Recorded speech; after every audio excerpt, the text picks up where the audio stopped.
for all the hard work you've been doing to ensure that people get off the streets and into housing during this crisis. I know there's been a lot of health department has been working hard on Operation Comfort and Comfort Home and Operation Safer Ground, and so many homeless providers like Abode, Bex, and Building Futures have been putting aside their own concerns and worries and going out into the street to help people get off the street and into housing. Personally, I want to thank the City of Oakland for the work they've done in setting up COVID testing for service providers. We're also frontline workers and we need to protect ourselves, and sometimes it's been a challenge to get in line for that. I also want to thank a lot of the counties and cities that have passed good public policies around eviction moratorium to ensure that people do stay housed, and just thank everybody who's been working hard to increase support and services for people experiencing homelessness. We acknowledge that you're all frontline workers. You need to be recognized as frontline workers, and acknowledged for that work. So we've muted you all, so we can't do a loud clap, but in the spirit of appreciation that we've seen for essential workers such as yourself, we want to give our own a virtual, though very heartfelt clap. And you can do this by clipping. This is going to be a technical test for some of you, but you can click on the participants button at the bottom of your screen, then click on more. Okay, this is a two-step process, and then you'll see clapping hands. It's the blue icon in the middle. So now you can just click on that and start clapping for everybody. Let's see how well you do with this. All right, I see a couple hands up there clapping. This may have been more of a technical effort than we thought it would be. Oh, I see lots of hands clapping now. Good for you. All right, so let me talk a little bit about the agenda and we'll get moving here, because we have a packed day today that's going to go till about 3:30. It may go a little bit longer, but we'll try and get you out. After I'm done talking, Elaine will talk about some immediate COVID-19 responses and resources, and then try and put some status on HUD funding updates and state money updates to give us a heads up on what's coming down the pike on that. Then we're going to shift gears a little bit and talk about advocacy. And I'll come back and talk a little bit about this more in a minute, but you're all on mute now, but we will have time for Q&A after the advocacy and before we get into system modeling and the ballot measure. So regarding muting and the housekeeping, just to let you know how we're operating things or trying to operate things today, everybody's automatically on mute. And I'm going to get to the poll in a minute. Don't worry, Dorcas, I won't scare you. Everybody's automatically put on mute. If you have any questions about what's being presented, please type them in the chat. Julie is monitoring the chat, and that's the button at the bottom of your screen next to participants. Julie will be monitoring the chat and she'll read the questions aloud during the Q&A sessions. Please note that the meeting's also being recorded, and we'll send PowerPoint and materials to those who RSVP'd and post the materials on our website the next day. So we want to do a quick poll, and I apologize, Dorcas, for making you go back on this, because we can't see everybody at the same time. We want to get a sense of who's in the room. So we put together a little poll. Dorcas is going to share the poll, and you'll have about 30 seconds to fill in the results. If I had music, I would play it at this time, but I don't. So please take a few seconds and fill out the poll and hit submit.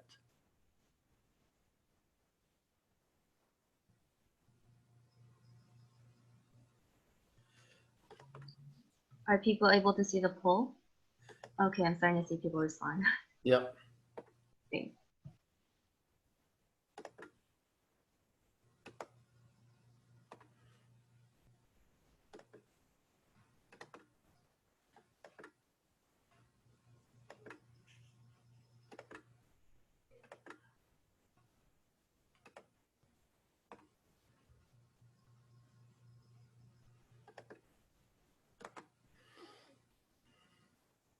So I'd say about 20 more seconds, about 36% people are voting. Okay, it looks like people are voting faster now. I mean, answering the poll.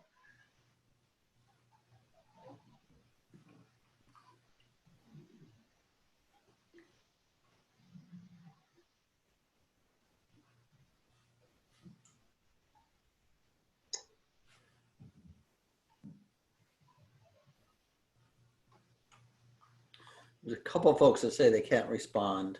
Oh, yeah, I'm not sure. Maybe they have an older version of Zoom, but some people are able to. But I think we're gonna have to. We have 60. All right. Yeah. Maybe we hit the total number we could do. Yeah. Oh. Okay. Oh. So I'll end the poll now and then do you. Okay.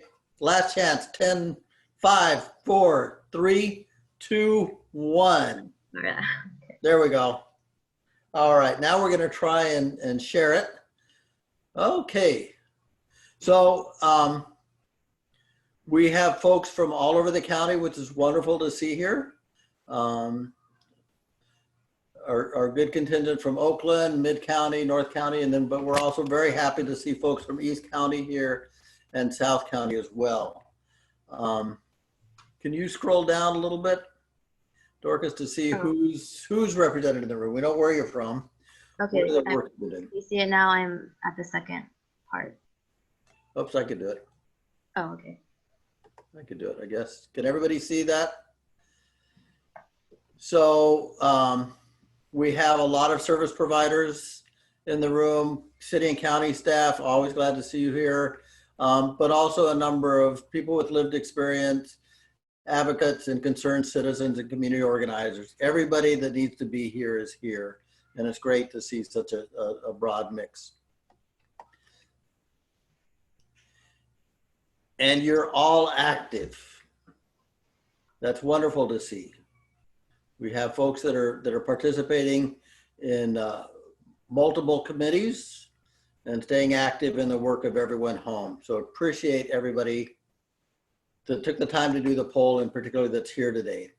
It's now my pleasure to turn it over to Elaine DeColony, the Executive Director of EveryOne Home, who's going to take us on the next portion of the meeting concerning COVID-19 response and HUD updates. Take it away, Elaine, once you get on. I appreciate that. So hopefully Julie is unmuting me. Great. All right. Thank you, Doug, and thanks to everyone for being part of today's virtual community meeting and participating in the poll and showing up from where you do your work to end homelessness. So you probably are all acutely aware we're in the middle of a pandemic, and wanted to share a little bit of information with you about what's happening in Alameda County regarding the COVID-19 response, and particularly as it relates to homelessness.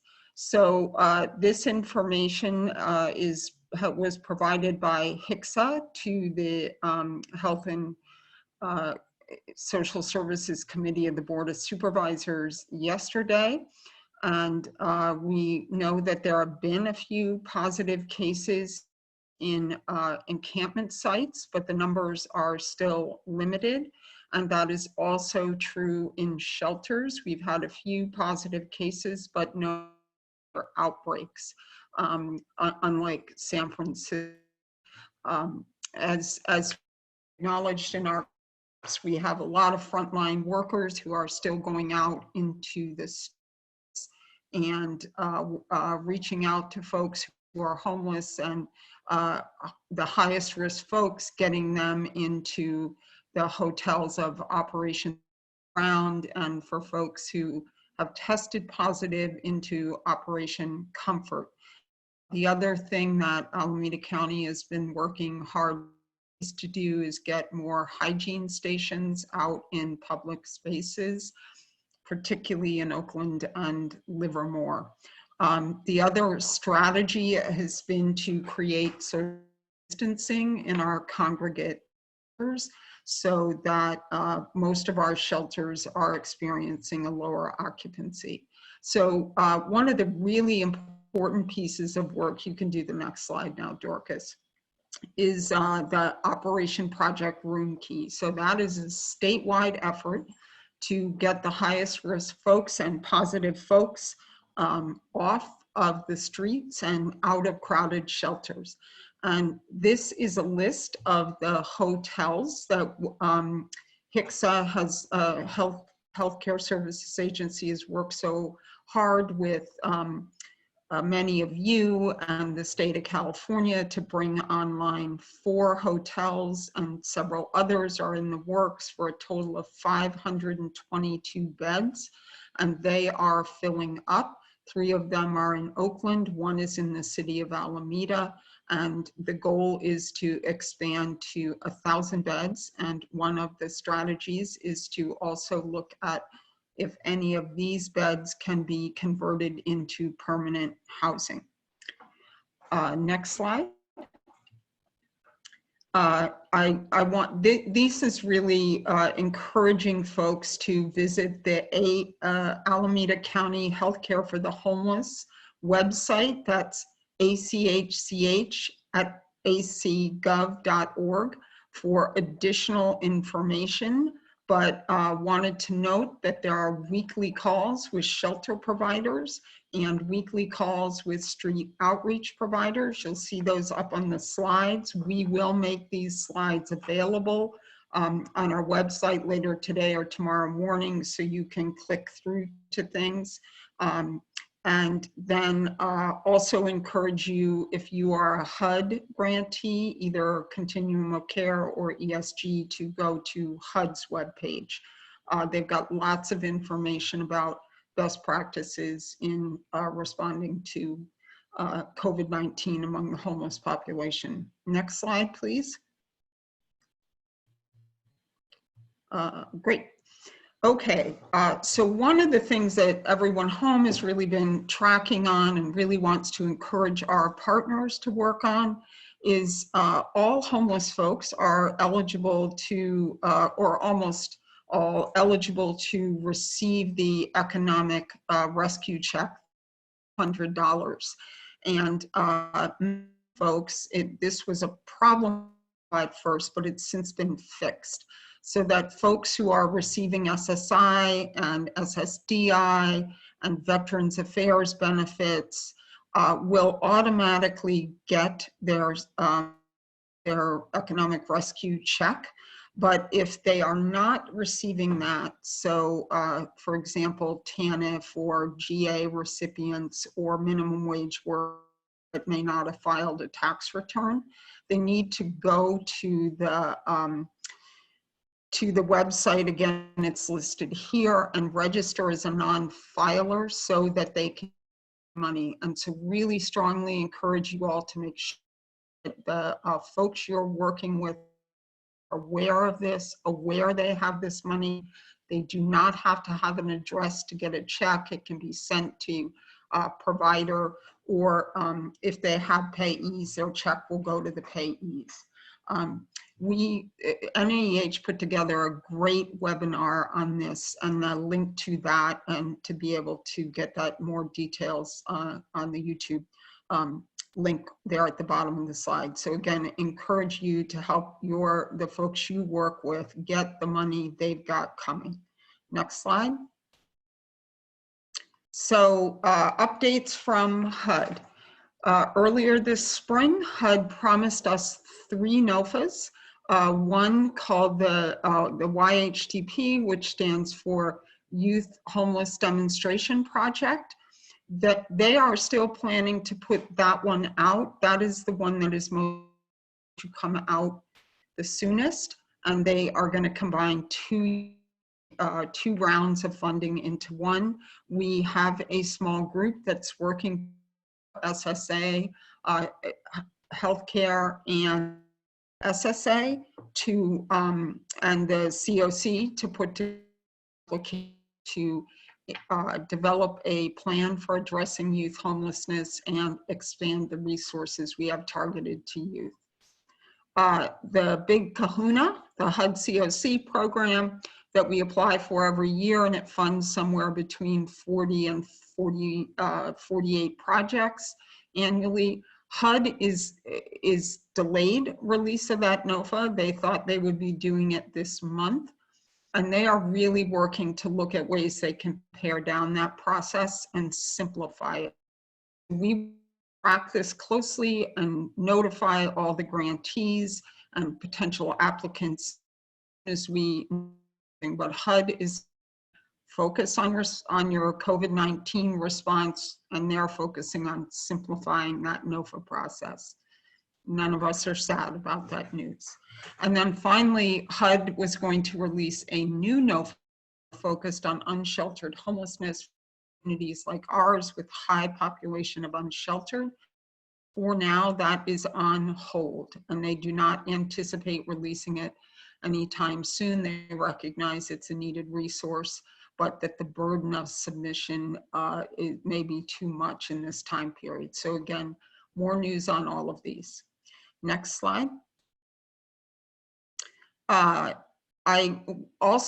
want to make you aware, and I will not go over the details of this, but HUD has issued waivers. I'm being instructed to turn off my video because I'm not clear. Hopefully that's helping. Again, when you look at this, this is talking about requirements with ESG and COC funding and HOPWA funding that have been waived in order to facilitate fast response during this time period. So please be sure to check out, again, HUD's website about the mega waiver and the detailed instructions. And when you submit a waiver, be sure that you copy the submission of that waiver to HUD, to Riley Wilkerson at HCD, Carrie Abbott at ACHCCH, and EveryOne Home. So we are aware of which grantees are doing that in our community. Next slide. Also, we've got more money coming in from the feds through CDBG and the Emergency Solutions Grant. $5 billion nationwide for CDBG, $4 billion for ESG. Some of ESG has already been awarded, more to come with a different formula that focuses on high level of unsheltered homelessness. So we anticipate that we will have significant increases in resources. I do want to note that there are 3 grantees in Alameda County that get ESG funding. It's the City of Oakland, the City of Berkeley, and the County of Alameda. CDBG covers more cities who get direct grants, many of them do, but it is not a dedicated source to homelessness, and cities are going to be struggling to maintain services on a number of fronts. And so it'll be important for us to keep an eye on that and to advocate for the resources we need to address homelessness for both these funding pots. ESG is a dedicated homeless source. Okay, next slide. And then we wanted to let you know about the funding from the state of California. This was allocated in last year's budget cycle, but is just getting released into communities. We have just over 18 million coming to as a combination of COC and county funds, and it will be administered by ACHCCH. I believe the Board of Supervisors voted to receive those funds today, and so ACHCCH will begin the contracting. Nearly 20 million was also allocated to the City of Oakland. In both cases, a lot of the funding is going to continuing the expansion of services that happened with the HEAP fund, whole person care. So outreach services, housing navigators, and navigation centers. But the funds will also allow us to add capacity for rapid resolution of homelessness and prevention, as well as rental assistance and more emergency housing for youth. Next slide. So I raced through that. That's a lot of money and a lot of information and a lot of numbers. So I will encourage you to check out the PowerPoint tomorrow when it goes up on our website. Follow the links to get more information, and there will be a few minutes for questions. But now I'm delighted to introduce my great friend and colleague, Sharon Rapport of CSH, who is working on a permanent source dedicated to addressing homelessness in the state of California. Many of you know a lot of the money that's been coming from the state is one-time money. And this is an effort to create a dedicated revenue stream at the state level. So with that, take it away, Sharon. Elaine, Thank you. real quick, we had one question related to testing. Can we get that answered before we move on, if anyone knows? It's where is the county at with testing, especially people not showing symptoms, and what's being done to isolate those testing positive? So I can respond to the testing positive. Operation Comfort is part of the hotels that they're calling Operation Comfort are for people who have tested positive. So we have one hotel, it is not full yet, which is good. It means that we're not having a lot of positive tests among the homeless population. And we've got a second that'll be opening soon. There has been expanded testing. One site we are aware of is in Hayward. And so, but maybe someone from the county could type into the chat room, or Carrie will be on the call later and maybe in a position to, in the meeting later and be on a position to answer. Oh, look, she did. We have 20 testing sites open, but still mostly screening for symptoms. So we're not at the point where there's a capacity to test asymptomatic people very often. And we've expanded in Berkeley. So you can follow the answers in the chat, and given the time, I'm going to turn it over to Sharon. Thanks, Elaine, and hi, everybody. As Elaine said, my name is Sharon Rapport. I work on state policy in California for the Corporation for Supportive Housing. We're a national nonprofit and community development financial institution, and our focus is working on trying to create housing opportunities for people experiencing homelessness. Next slide, please. Thank you.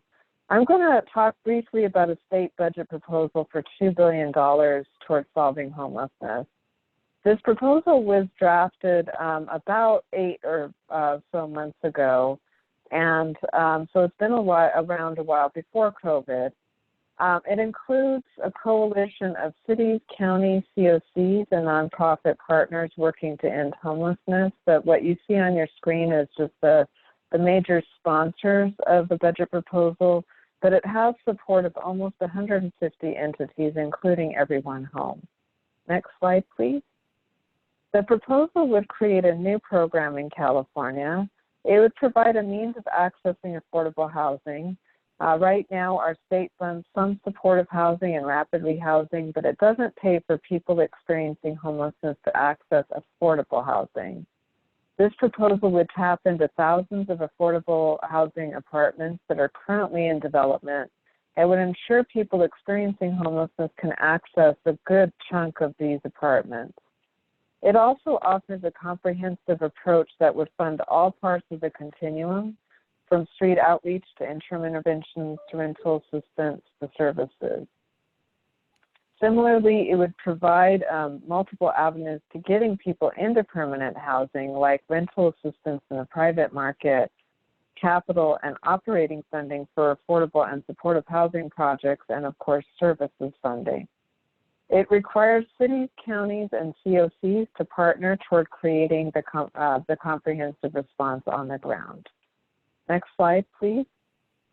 The funding would be allocated to local jurisdictions. The highest allocation would go toward counties and COCs applying jointly. And this money would fund rental assistance, operating funding for interim and permanent housing projects, shelter diversion, and services. 40% of the funding would go to the largest 13 cities in California. These are the cities that have populations over 300,000.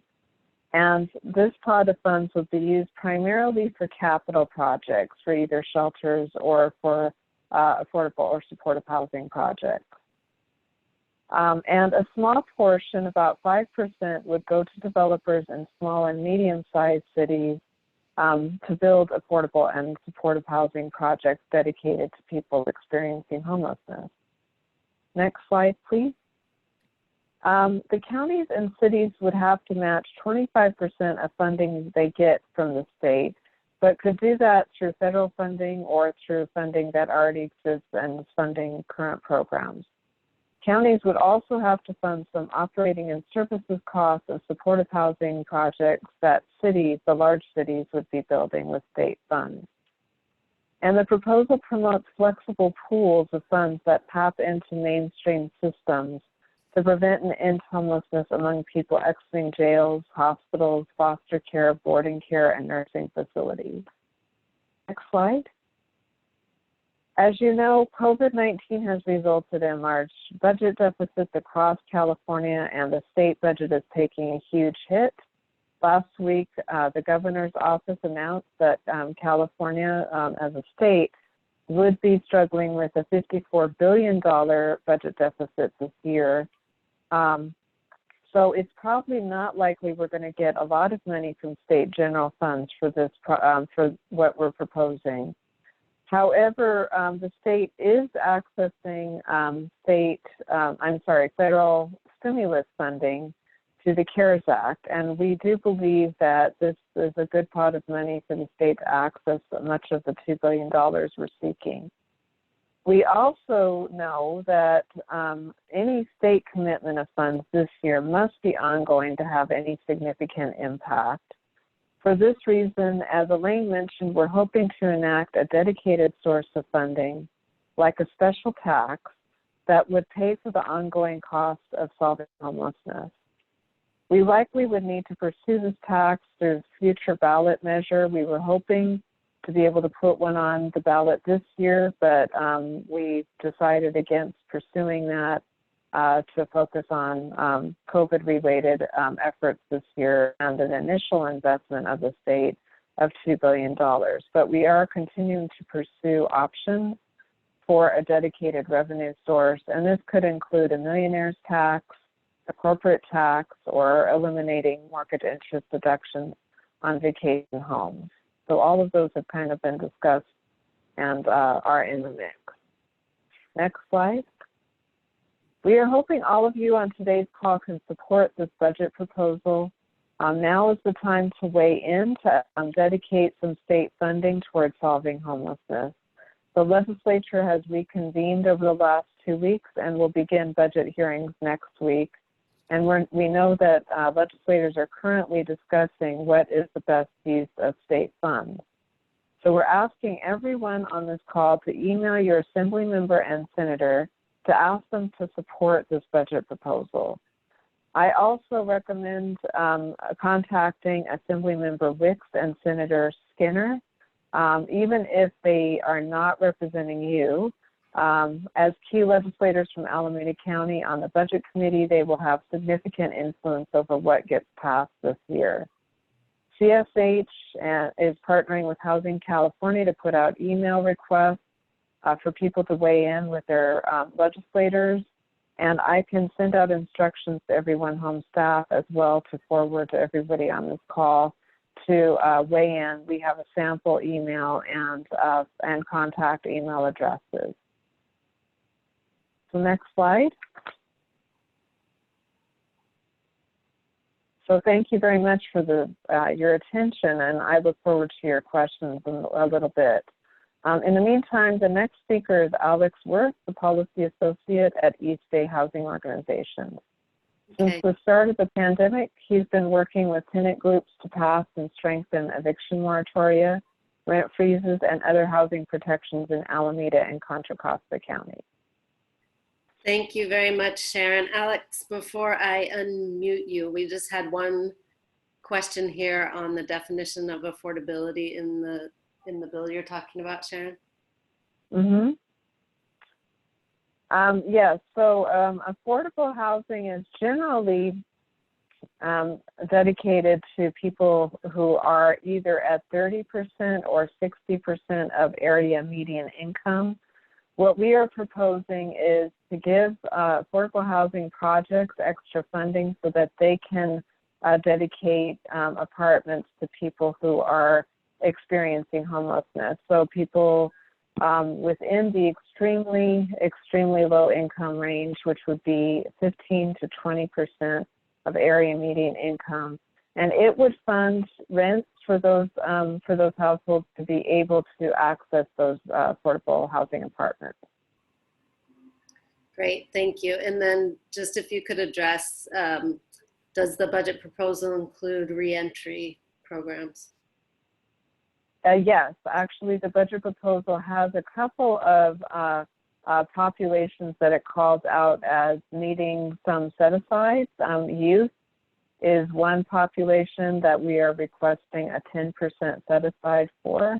And then there are about 5 other populations that are called out in the proposal, and it requires local jurisdictions to ensure that a certain percentage of the funds are going to these populations. And they all tend to be populations that get overlooked by local communities, and one of those is the reentry population. Great, thank you. And Sharon, if you wouldn't mind responding to Jacqueline's question on the metric on city size through the chat, that would be great. Oh, sure. Thank you. Here you go, Alex. You should be unmuted now. I believe I am. Good afternoon, folks. Thank you, Sharon, and thank you to everyone home for inviting me to speak on what EBHO has been doing around eviction moratoria in the East Bay. For those who don't know, East Bay Housing Organizations is a member-based organization that works to preserve, protect, and create affordable housing opportunities for low-income communities in Alameda and Contra Costa counties. So for us, as soon as this crisis began, 2 things became crystal clear. One was that deeply low income and working people across our county were going to lose their income and thus be unable to pay rent. And the second thing was that without protections, this would lead to a massive wave of evictions and, for many, homelessness at the very moment in which authorities were telling everyone to stay home. So we at EBHO, along with tenants, other advocates, and local officials, have been mobilizing to pass emergency measures that would keep people who are housed in their homes during and after the state of emergency. We believe that it would have been most effective if the federal government had simply passed a comprehensive moratorium on evictions and foreclosures, but unfortunately what's happened instead is that both the federal and state governments have only passed partial and incomplete measures, leaving many housing insecure people vulnerable to displacement, which, as we know in the East Bay, can often lead to homelessness. So we, like many groups, have been scrambling to pass measures at the city and county level instead.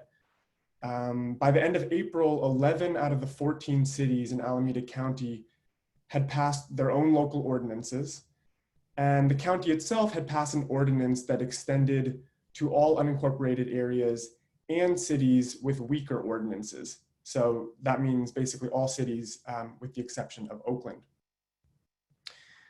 The specific provisions of these moratoria vary widely from one jurisdiction to the next, but we believe in order for an ordinance to be effective, it needs to limit activities that will lead to eviction, whether directly or indirectly, both now and in the future. So what are some of these provisions? Well, it includes prohibiting evictions of people who are unable to pay their rent, but it also includes prohibiting evictions for virtually all other reasons, except in cases to protect public health or safety. And this is because without a near total ban on evictions, property owners could find loopholes to put people out on the street for when in fact they're doing so because they're unable to pay their rent, even if they say otherwise. These provisions also include limiting rent increases and late fees. Given that many people can't pay rent as it is, we believe that increasing any financial burdens on tenants right now through rent increases and late fees would only make it harder to meet their obligations and thus would create more grounds for eviction. And finally, this is really crucial.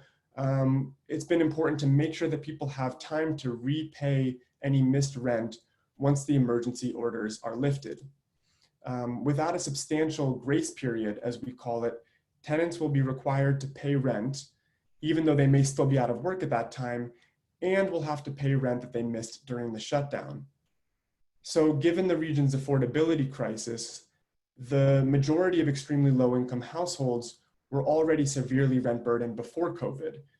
And if they're expected to pay back rent on top of that existing rent burden, then we believe we're basically guaranteed to see a wave of evictions down the road, unless that is, there's a reasonable grace period in place. So in April, we were glad to see that the Alameda County Board of Supervisors adopted a very strong moratorium under these terms. It limited all residential evictions, except for in cases of to protect health and safety. And it stated that while rent wouldn't be forgiven, tenants who lost income due to COVID-19 couldn't be evicted for not paying their rent during this time, not only now, but also at any point in the future. And given that it may take many months for those who are able to find work, given that it may take many months for those able to work to find employment and earn enough to pay down that debt while still having enough to care for their families, we believe that this provision is really crucially needed in order to protect individual and public health. So these measures went into effect on an emergency basis on April 21st.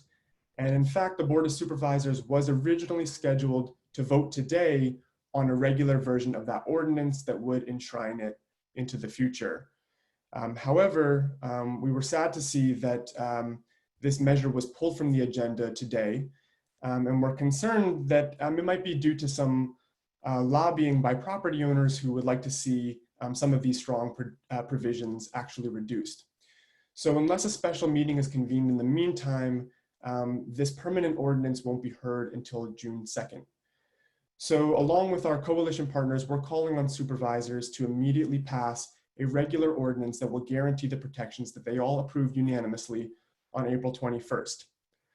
It's hard to make our voices heard given that the item was pulled from the agenda today, but we encourage those on this call who agree with us to call or email their supervisors to register their opinion and to stay tuned and be ready to give public comment at the meeting on June 2nd.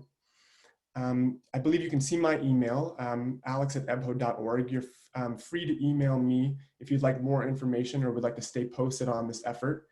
And if there are more action items that this group can be engaged in around defending the eviction moratorium on June 2nd, then hopefully I'll be able to send information out to the group about next steps.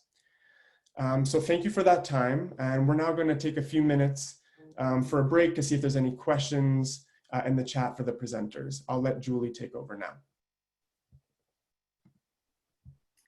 Thank you, Alex. We are going to ask people to ask their questions in the chat now and the presenters to answer into the chat if you have an answer to that question, just because we're running a little bit below on time.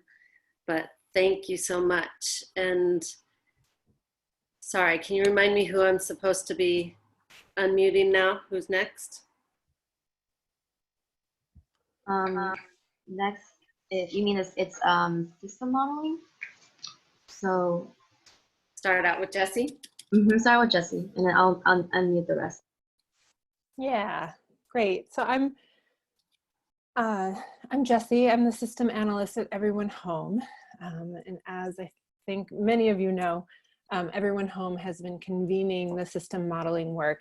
I was really pleased to see in the poll at the beginning that just how many people on this call have been involved in system modeling. It's been a really exciting and dynamic project.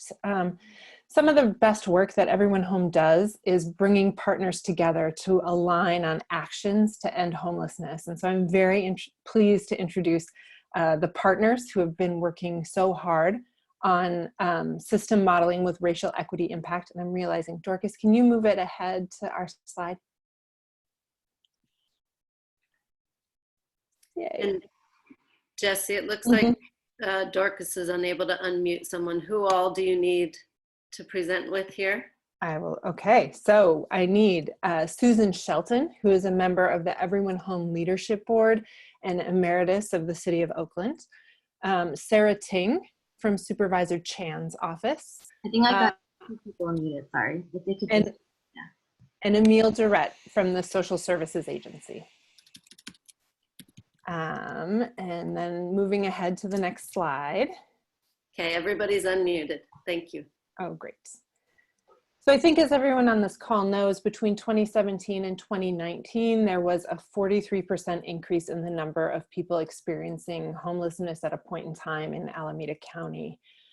We knew from the 2018 strategic plan update that we had a major problem with flow. We have 3 people entering homelessness for every 1 homeless person who obtains permanent housing. And so we wanted to build on the 2018 strategic plan update to develop a shared vision for a high-performing homeless housing crisis response system. And we did that through this work called system modeling. The system modeling work is supported by a federal technical assistance grant from HUD. It was convened by Everyone Home and facilitated by APT Associates. And it's been co-chaired by Libby Schaaf, the mayor of Oakland, Colleen Chawla, the director of the Healthcare Services Agency of Alameda County, and Doug Biggs, the chair of the Continuum of Care Board. And I will pass off to your next presenter, which is Susan Shelton. Good afternoon. It has been an interesting engagement, this race and equity lens that we're looking through about the system of homelessness in our county. And as Jesse has stated, this next slide, please. This is a visual of the disparity one sees by race in Alameda County. And you can see for yourself in terms of the representation of the numbers in the population versus the numbers in that same racial group that are homeless. And that was our access into trying to drill down and figure out what are these disparities? What is causing the disparity in our system that Native Americans, people of African descent, people of Asian descent are being overrepresented in terms of being homeless, being without housing, and needing assistance relative to their numbers in the population. Next slide, please. So there was a racial equity analysis work group put together in November, right along or very soon after we started this program modeling piece. And those offices that participated in that were, as you can see, the Alameda County Office of Homeless Care and Coordination, Public Health Department, the City of Oakland's Department of Human Services, City of Oakland Department of Race and Equity, Everyone Home Staff and Leadership Board, and Supervisor Wilma Chan's office. Next slide, please. So our charge, if you will, was to simultaneously look at these disparities that have been showing up in our system as we began to disaggregate the numbers. And as we are developing this program, these program models, to say, well, we have to look broader than that. We have to look to see why, again, we're having these disparities and to identify opportunities that we can make recommendations about this program modeling to shape the systems and programs to more effectively meet the needs of the groups impacted by racial disparities in the homeless population. That was by and large our charge.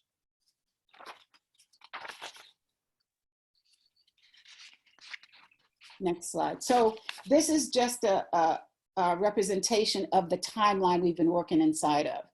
So we did a number of things between November and February around focus groups of people living the experience of homelessness around the county, from Livermore, up through the North Bay, maybe 7 to 9 focus groups.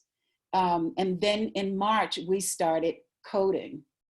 And public health has just been such a big asset in terms of leading us through this work and helping us to understand what these focus group information is giving us relative to our system modeling. It's been quite an experience. Then in April, we started writing up the draft findings and recommendations. And this is our first opportunity now that we're in May and you are the first group that we are actually articulating what it is we saw. And I want to say definitely this is still the early phases of this lens and this analysis, but what you'll get today is some of the findings that we have been noticing and that have come out of the focus groups. So if I could turn it over to Emil to continue that part of the presentation.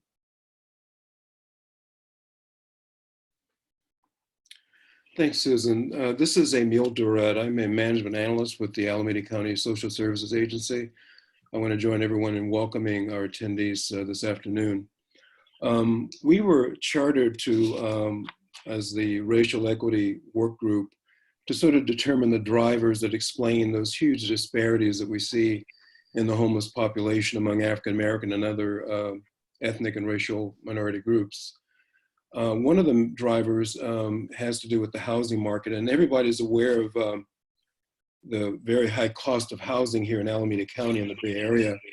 The reality is that there's some structural failures in that market that explain why it is so hard to get housed here. Demand is fueled by speculation.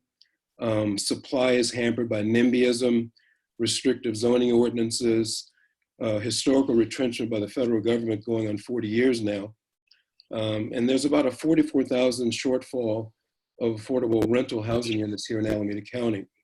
So clearly those supply and demand factors are out of kilter, and it's driving some just unprecedented cost factors here in terms of housing.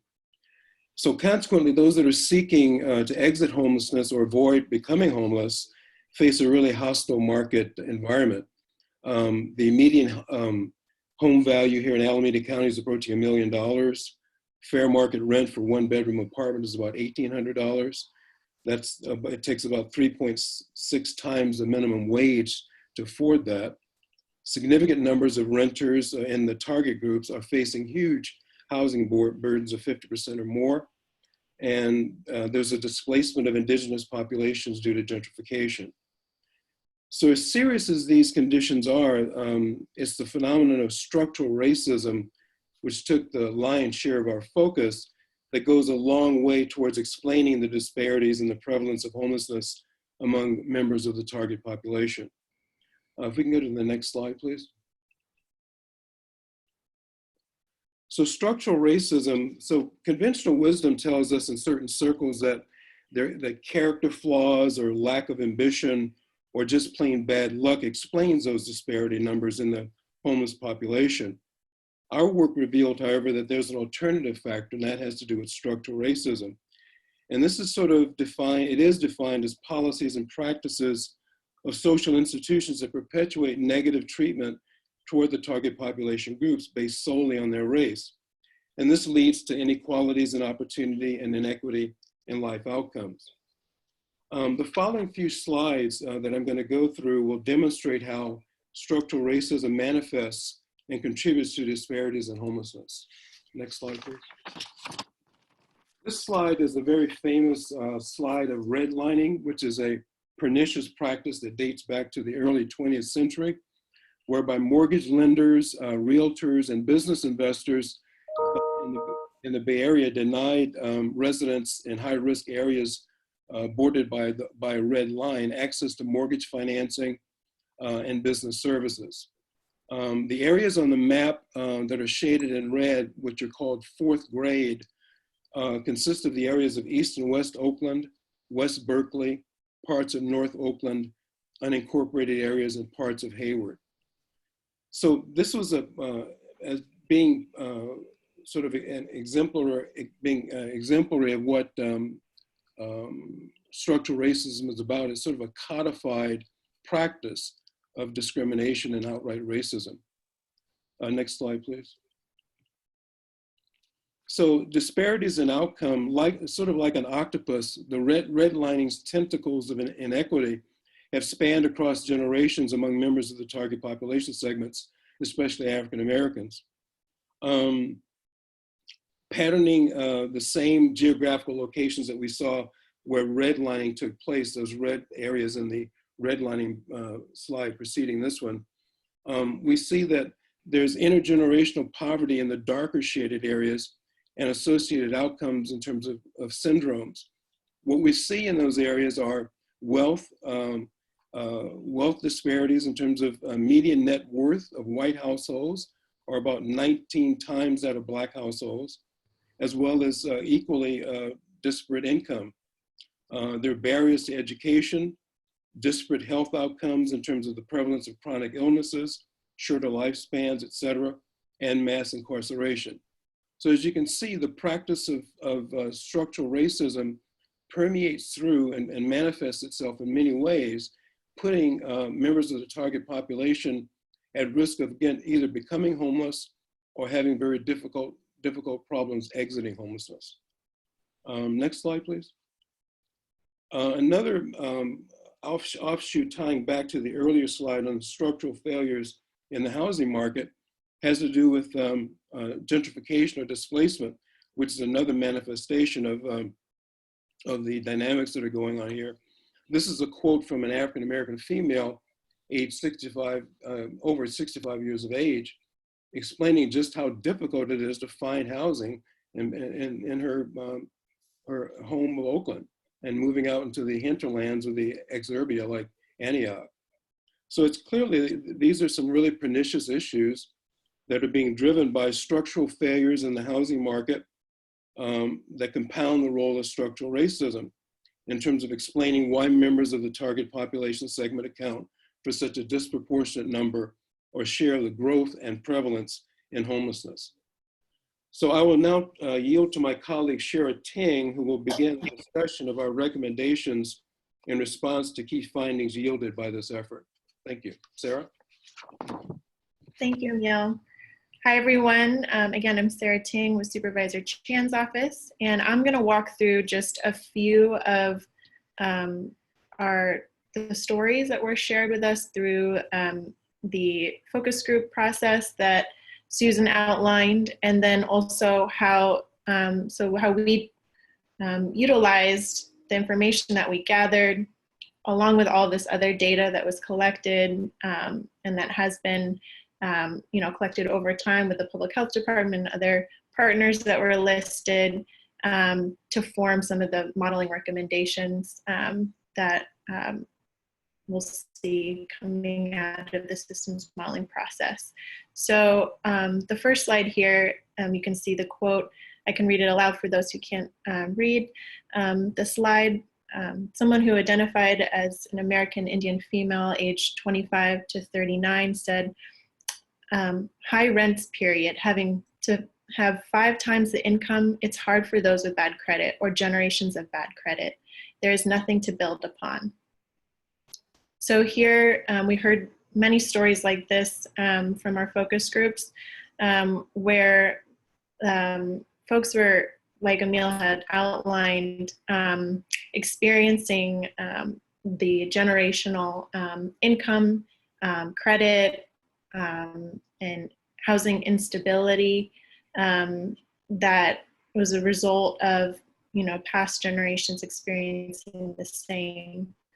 So as a point here, that we know that the experience of racism is entrenched and longstanding, that there's historic and enduring nature. And so on the next slide, the modeling recommendations from some of our data on this point has revealed that we need to look at sort of the reality of these enduring and longstanding impacts and the intergenerational impact for populations, and that there need to be ongoing supports and shallow subsidies for many populations that experience these ongoing challenges. Who's an African-American male aged 50 to 64. Hey, Sarah, apologies for interrupting, but your sound is lagging a little. Maybe if you turn off your video, your sound will be clearer. Okay, I think my video is off now. Okay, it's off now. Great, thank you. Next slide, please.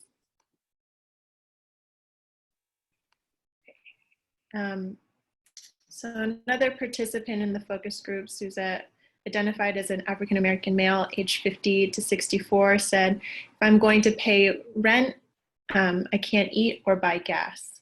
It's hard. On $2,000, you can't make it. You need $3,500 because rent is $1,800 or more. You need to work 3 jobs and sell peanuts on your lunch break. As we know by collecting the data on incomes and the fair market rents at this point, we have the majority of homeless households have monthly incomes between $0 and $1,000, but the fair market rent for a 1-bedroom apartment in Alameda County is $1,808. So incorporating in a racial equity lens, in particular, with these enduring and intergenerational experiences of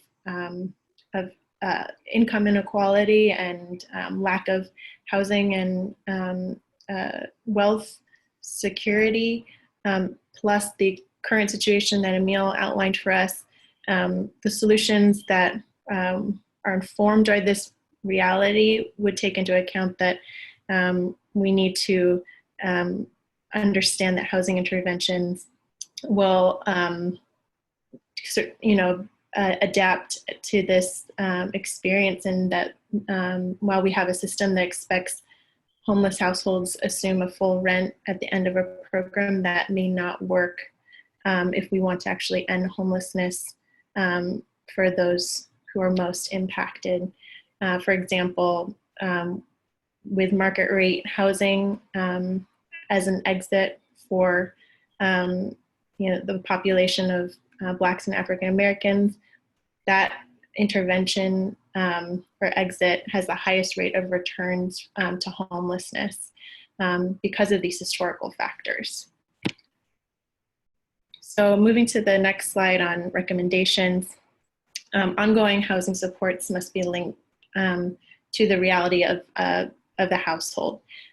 So as we found in this systems modeling process, 13% of adult-only households can be prevented from entering or returning to homelessness with ongoing shallow subsidies. And 40% of households with minor children can end homelessness with an ongoing shallow subsidy. Next slide. Our last experience that was shared here is someone who identified as an American Indian female, aged 25 to 39, who said, yeah, programs are helping, but they're very invasive and judgmental about other things. Because I don't want to be on assistance, I just want an affordable place with a decent landlord. We heard this theme several times from folks who are experiencing low incomes, but do not need high services. And for many who that is their sort of ongoing circumstance, there's about 80% of folks that are in the homeless system have monthly incomes that are less than $1,000. And we note that the housing and service interventions must meet this, this experience as well. So on the next slide, the modeling recommendations reflected creating ongoing deeply subsidized housing opportunities for homeless people with low service needs, which this is where the dedicated affordable housing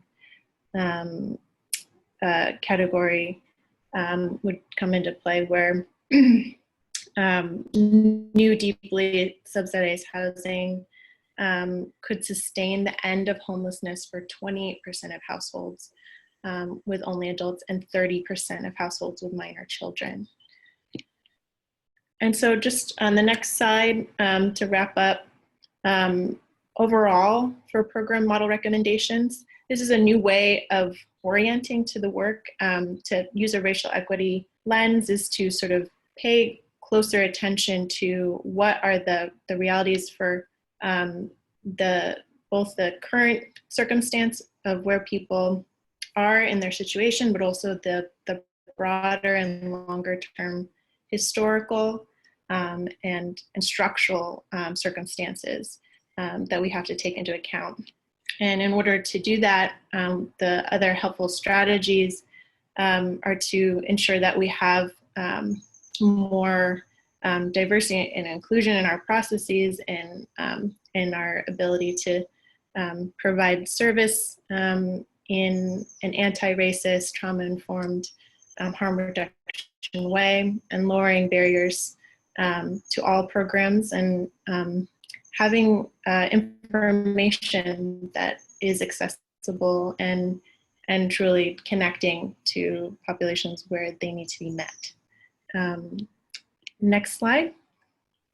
So just to loop back to our timeline, we've gone through the yellow highlighted phases from the fall through today. And that's what we're calling phase 1. And that is what we're hoping will be just the beginning of what we're expecting to partner with everyone on this call today. All the folks that have been included and partnering with us already on expanding this work and continuing to reflect on how we're doing and how the work is actually reaching the outcomes that we set out to achieve. Truly ending that's needed in order to find the right size to fit the current experiences of folks within the system.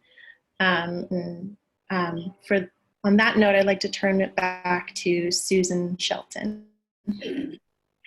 Thanks, Sarah. I just wanted to make some final comments with a group that I consider my colleagues and has been for a very long time.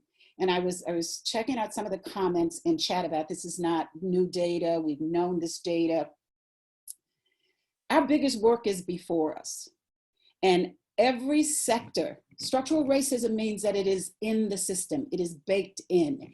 It is in every sector we engage or involve ourselves in, that aspects of that is built into the system. That's no longer a question. It's a declaration.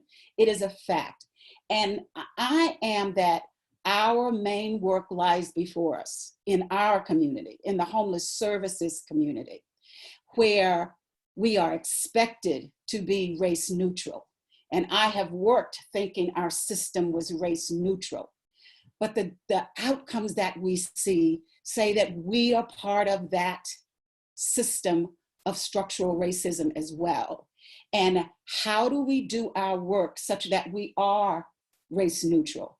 How do we train ourselves? How do we become less part of that structure that doesn't give equity to everyone who comes through our doors?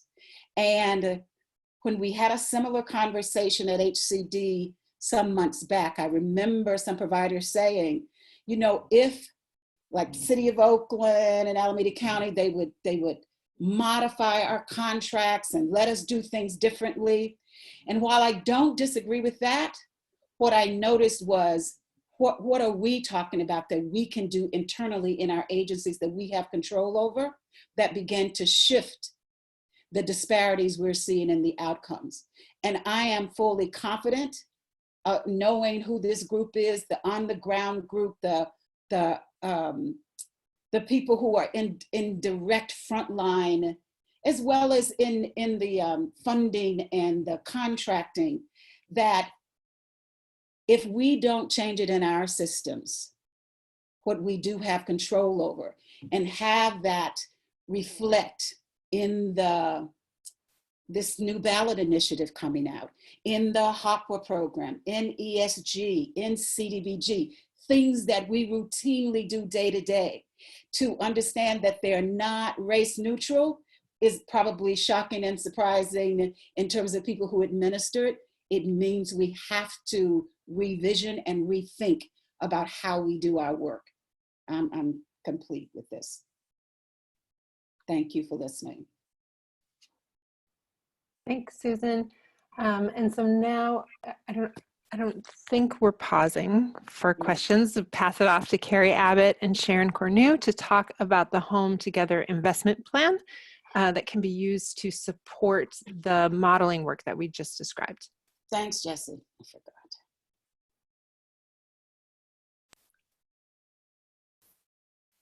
Okay, Carrie, I think you're unmuted. Sharon, I'm going to work on you here.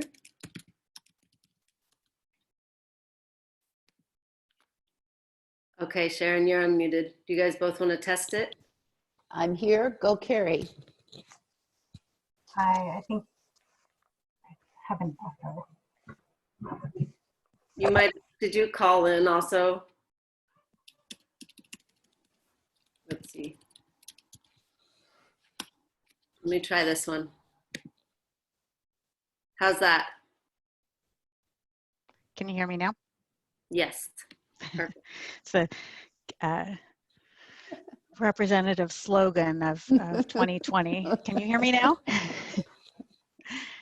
Hi, my name's Carrie Abbott, and I am going to, along with Sharon Cornu, talk through our Home Together investment plan, looking at local solutions to homelessness.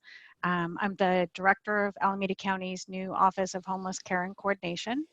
And I want to thank everyone for joining today and for giving us a chance to talk about what we're working on. And I'm so appreciative of Susan and Sarah and Emil for presenting on the race equity work that we've been working on in our systems modeling needs analysis. And that has really ended up informing where we want to go with this investment plan in Home Together. And thanks to everyone at EveryOne Home for, I think, really planting the seed of having a local revenue measure that could make a difference in homelessness. So I'm going to not give a ton of the background because I know that we've been a little bit short on time, and I want to make sure that there's time for everyone to have their questions and have their questions answered at the end and get a chance to go through the rest of the presentation. Next slide, please.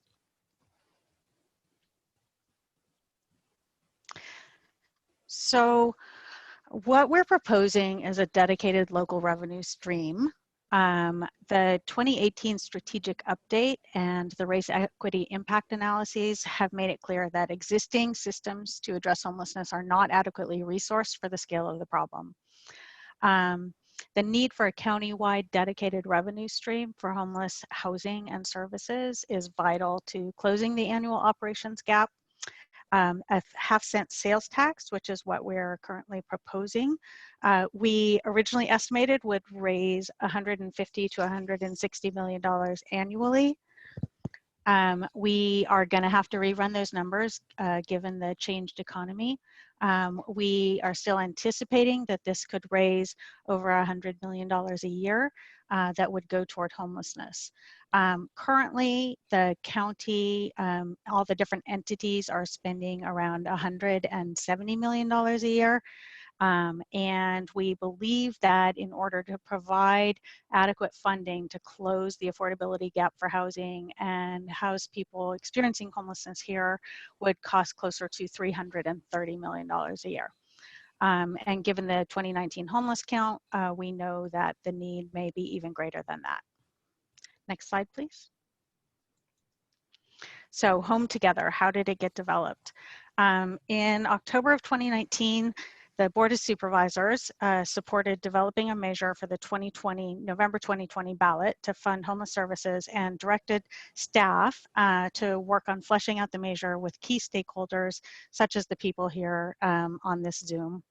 And so service providers, people with lived experience, the people with the continuum of care, Everyone Home, city representatives, and county departments have all contributed to the measure that we're discussing today, that we call the Home Together Investment Plan.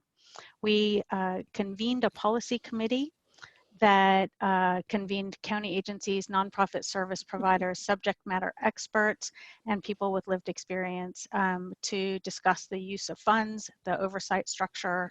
That group met 7 times and produced the draft measure framework, which we're talking about now. The needs analysis for the measure comes from systems modeling, what Jesse and then the race equity group were discussing. It's involved this countywide effort to understand where the current resources are and identify the gaps in those resources so that we can then understand how the money would need to be spent from a revenue measure. Next slide, please. The Board of Supervisors, at the same time as they asked Healthcare Services Agency and other staff to work on forming a revenue measure, also approved the creation and staffing of a new office within the Healthcare Services Agency called the Office of Homeless Care and Coordination. The purpose of the office is to improve efficiency and coordination within healthcare with county partners, to support the development of a robust and integrated system of homelessness services, to establish a single triage point of contact for the county and for the cities, and to build a strong foundation to support potential future resources like this ballot measure. Next slide, please. So how would it work? The revenue measure would be on the November 2020 ballot as discussed, and it would fund additional ongoing needs.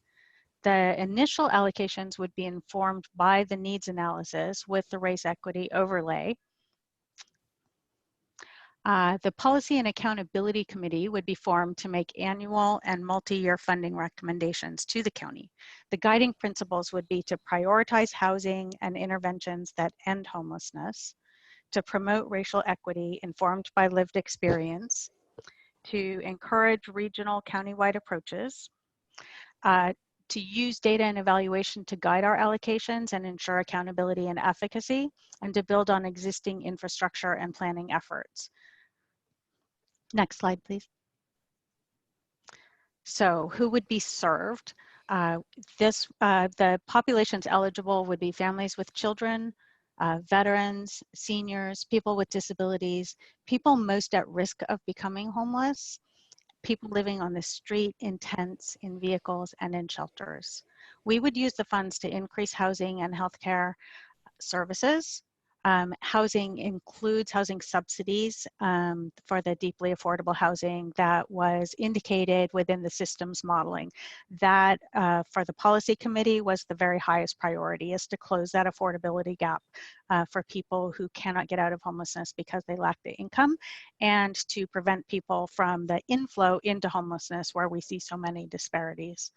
It could also create additional capacity at shelters and navigation centers, provide increased services for people in encampments and vehicles, and provide systems coordination and accountability. Next slide, please. So the initial needs analysis pointed out some interesting statistics for us about the populations that we could serve.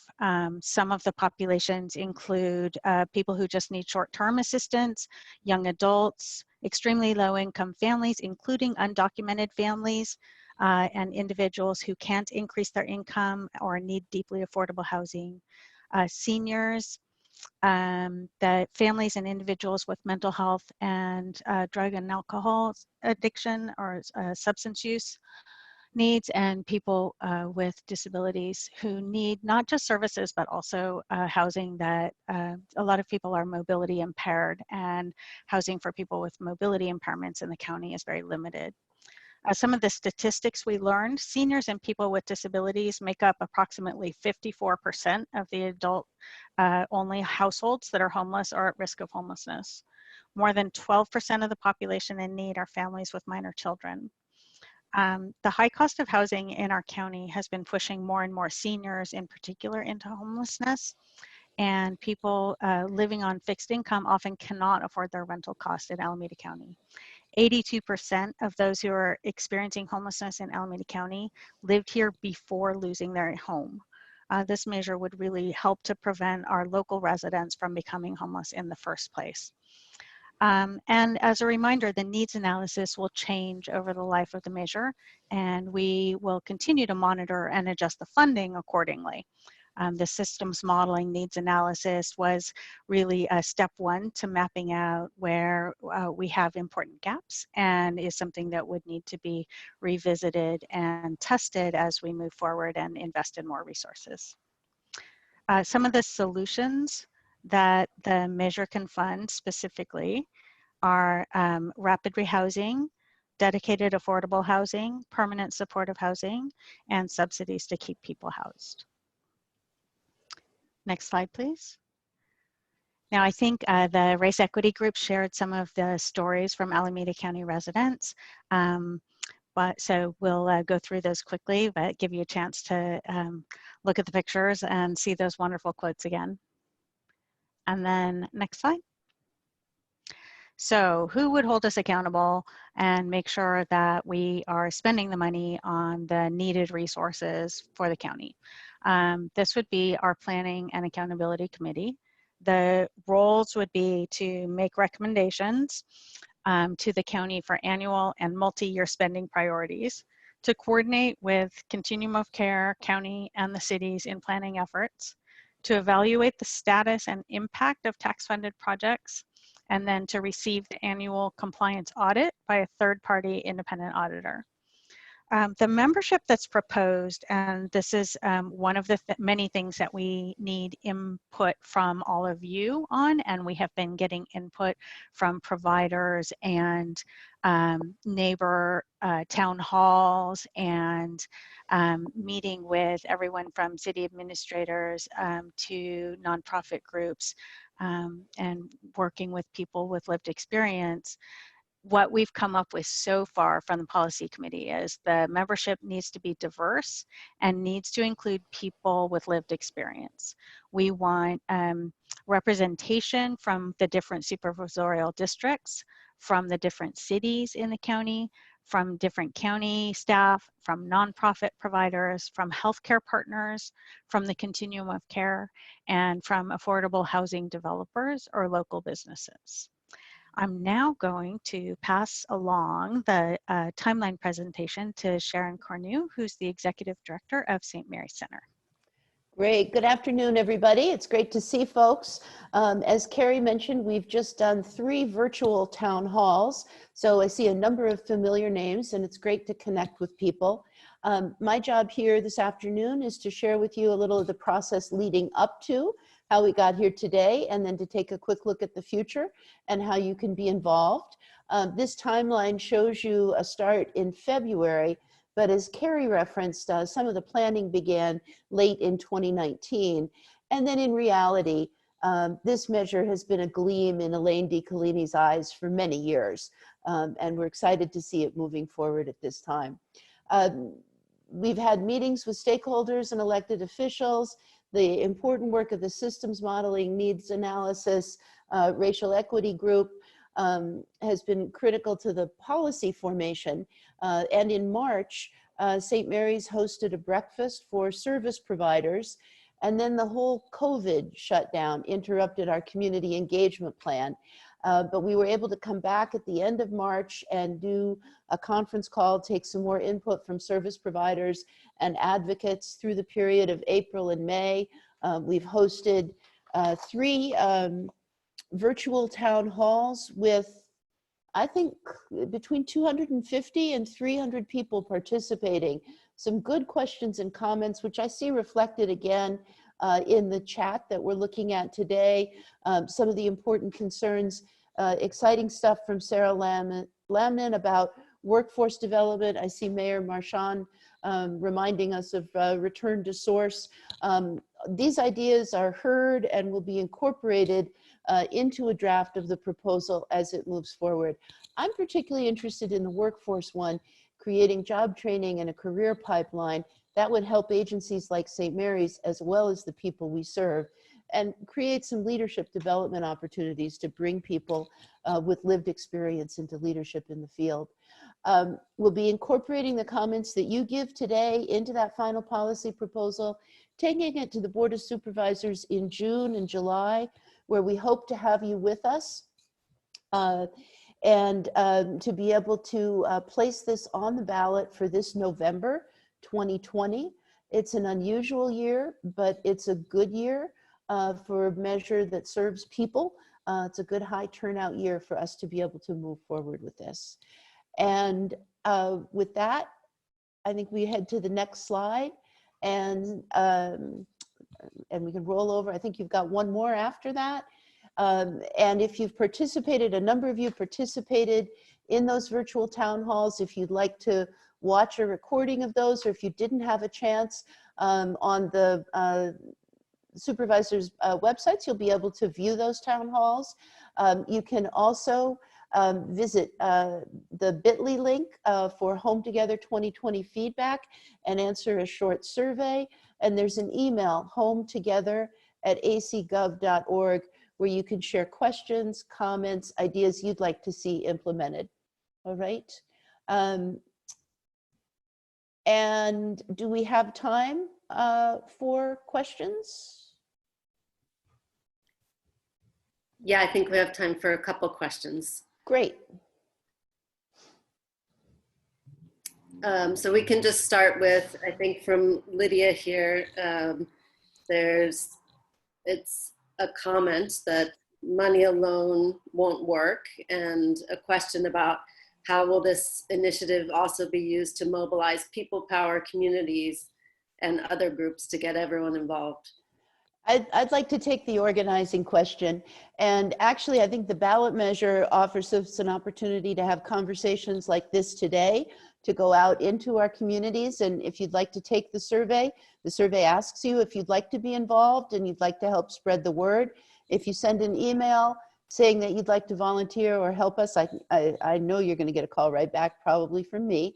And we definitely want to have that involvement. I also think that this measure, and particularly what Carrie Abbott highlighted about the Planning and Accountability Committee, that's going to be an important opportunity for us to take these ideas about leadership, about race equity, about undoing the disparities, about serving the county broadly across the region. I think that's going to give us an opportunity to continue organizing.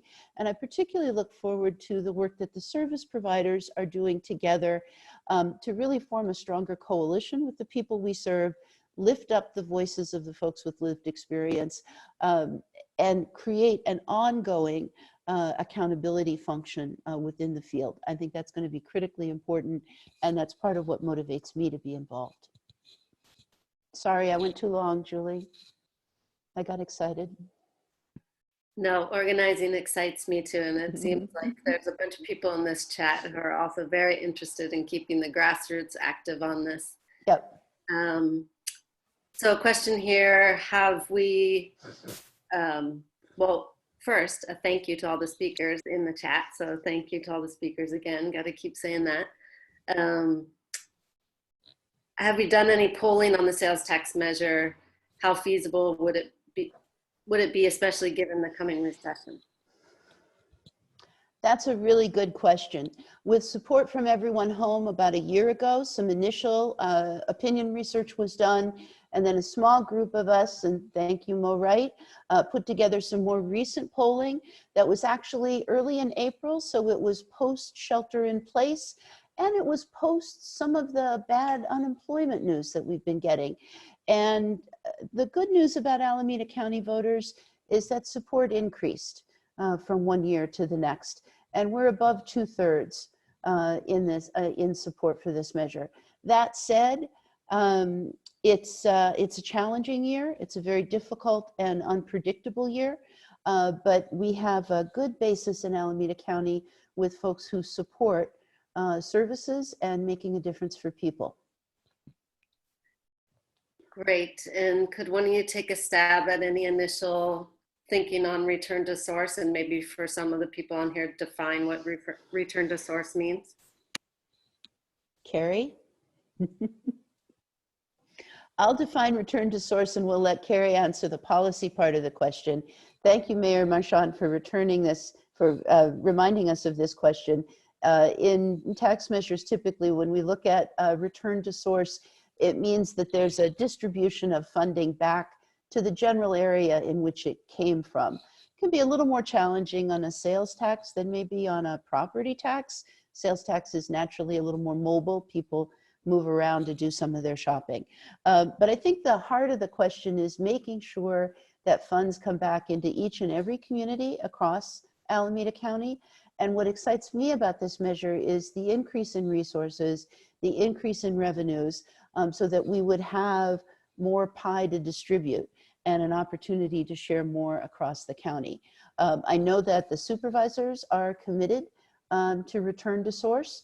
I know that it's a challenge every time, but I believe there's a strong commitment to making sure that people are served wherever they are across Alameda County.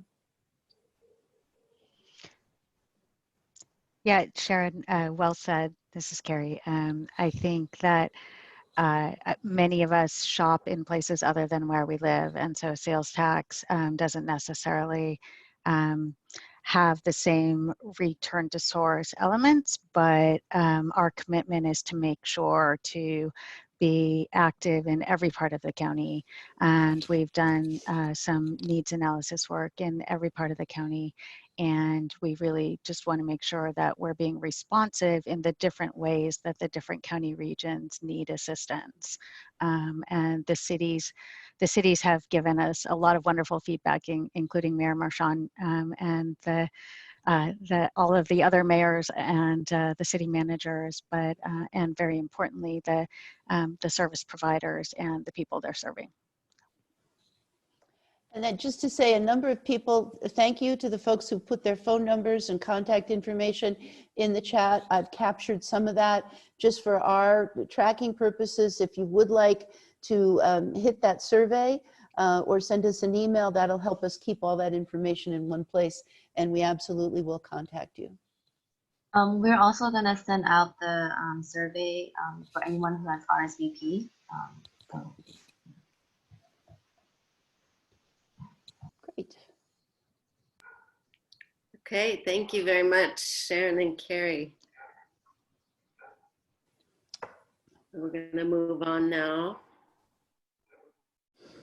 Mo, is this your turn? Yes, thank you.